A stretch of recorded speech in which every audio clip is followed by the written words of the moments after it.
Well, see, I was born deaf at birth, and then I had surgery when I was 5, and then I could hear some. Everybody kept saying, you need to have your eyes checked, you know. I didn't think nothing about it. I didn't realize, you know, that I had vision problems.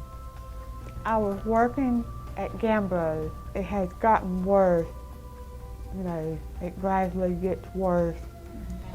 So they just let me go that morning. And I didn't, you know, at first I didn't know where to go, where to turn to. I thought, you know, this is it, you know, my world is just ending. When Cheryl first came to me, as she stated, she was very upset. We met, I believe it was her and her husband, and they came, and basically it was calming down time and seeing what we could do for her. And first off, just suggested that she apply with DVR and go ahead and see if they could go ahead and assist her with her hearing issues, because that was at first her primary. And then she, like she said, I believe she was down to 10% or 14% of her vision. And that was devastating for her. So it was basically offering her services, getting her into our services. And Terry, she had set me up for me to go to Daytona Blind School. I went there for 6 months.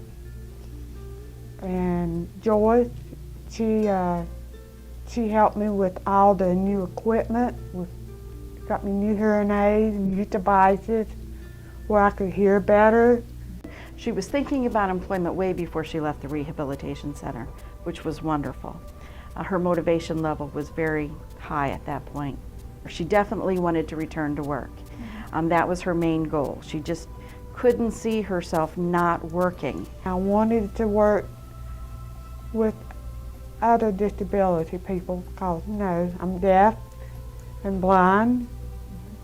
I wanted to show them the way, you know, I had to learn to live.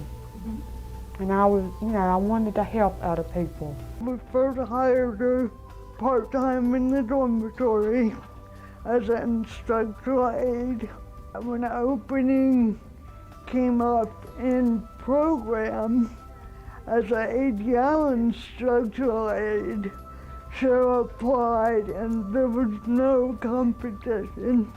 Cheryl was hired right away.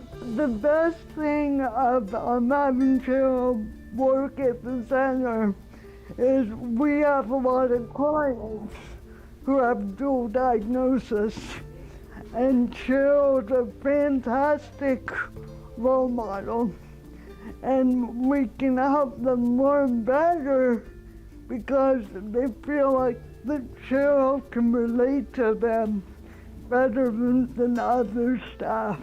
Cheryl follows through with instructional tasks for laundry, cleaning, shopping, cooking, presenting meetings, helps me when I need to write the reports, make sure that I'm writing the right information, works with me to make sure I'm planning the correct goals, and lets me know when any issues come up that they need to be addressed, or if we need to try a different strategy. Tell me what do you like best about your job? Working with my students, it just makes me feel so good to be able to help them and teach them how to live, you know, independent. Absolutely do it. I mean, you're looking at me as a manager, and back in the late 80s, early 90s, VR helped me get my bachelor's degree. And I started at the Conklin Center 23 years ago and worked up, and now I'm one level under the executive director. So for employers, you've got examples of people that will work hard. And I think people with disabilities tend to work harder because they know they need to show that they're competent and they can accept and follow through with responsibilities with the right accommodations. And that's the key.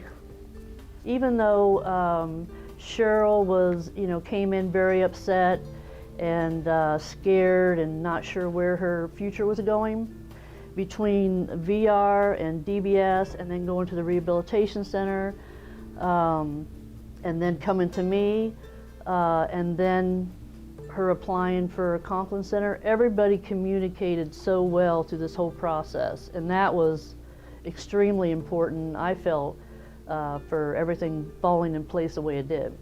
If it wasn't for them, I wouldn't be here. And I'm just grateful.